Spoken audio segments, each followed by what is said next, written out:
സ്നേഹവാനായ സ്വർഗീയ പിതാവേ, അങ്ങയുടെ വചനമായ ഉൽപ്പത്തി പുസ്തകം 3-ാം അധ്യായത്തിലെ സത്യങ്ങൾക്കായി ഞങ്ങൾ നന്ദി പറയുന്നു. ഏദൻ തോട്ടത്തിലെ ആദിമ അനുഭവം, അങ്ങയുടെ കരുതൽ എല്ലാം ഞങ്ങൾ ഓർക്കുന്നു. കർത്താവേ, ആദാമിന്റെയും ഹവ്വയുടെയും വീഴ്ചയെ ഞങ്ങൾ ഓർക്കുന്നു. അവരുടെ അനുസരണക്കേട്, ദൈവത്തിൽ നിന്ന് ഒളിക്കാൻ ശ്രമിച്ചത്, ഞങ്ങളുടെ ജീവിതത്തിലും സംഭവിക്കുന്ന പാപങ്ങളെയും വീഴ്ചകളെയും ഓർത്ത് ഞങ്ങൾ താഴ്മയോടെ അങ്ങയുടെ സന്നിധിയിൽ വരുന്നു. പിതാവേ, ഈ വചനം കേൾക്കുന്ന ഓരോ വ്യക്തിക്കു വേണ്ടിയും ഞങ്ങൾ പ്രാർത്ഥിക്കുന്നു. ലജ്ജയാൽ ഭാരപ്പെടുന്നവർക്ക് അങ്ങ് നൽകിയ തോലുടുപ്പ് പോലെ അങ്ങയുടെ കൃപയുടെ ആവരണം നൽകണമേ. ജീവിതത്തിന്റെ ഭാരത്താൽ, അധ്വാനത്താൽ തളരുന്നവർക്ക് ശക്തി നൽകണമേ. പാപത്തിന്റെ പ്രലോഭനങ്ങളിൽ വീഴാതെ അങ്ങയിൽ ആശ്രയിക്കാൻ സഹായിക്കണമേ. കർത്താവേ, ആ ആദ്യ വാഗ്ദാനത്തിനായി ഞങ്ങൾ നന്ദി പറയുന്നു.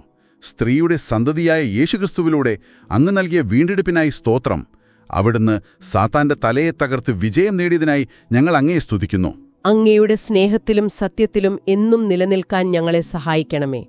പരിശുദ്ധാത്മാവിനാൽ ഞങ്ങളെ നിറയ്ക്കണമേ. അങ്ങയുടെ ഹിതം ചെയ്യാൻ ഞങ്ങളെ ശക്തീകരിക്കണമേ. ഈ കൂട്ടായ്മയെ അനുഗ്രഹിക്കണമേ. എല്ലാ പ്രാർത്ഥനകളും ഞങ്ങളുടെ രക്ഷകനായ യേശുക്രിസ്തുവിന്റെ നാമത്തിൽ തന്നെ അർപ്പിക്കുന്നു. ആമേൻ. ആമേൻ.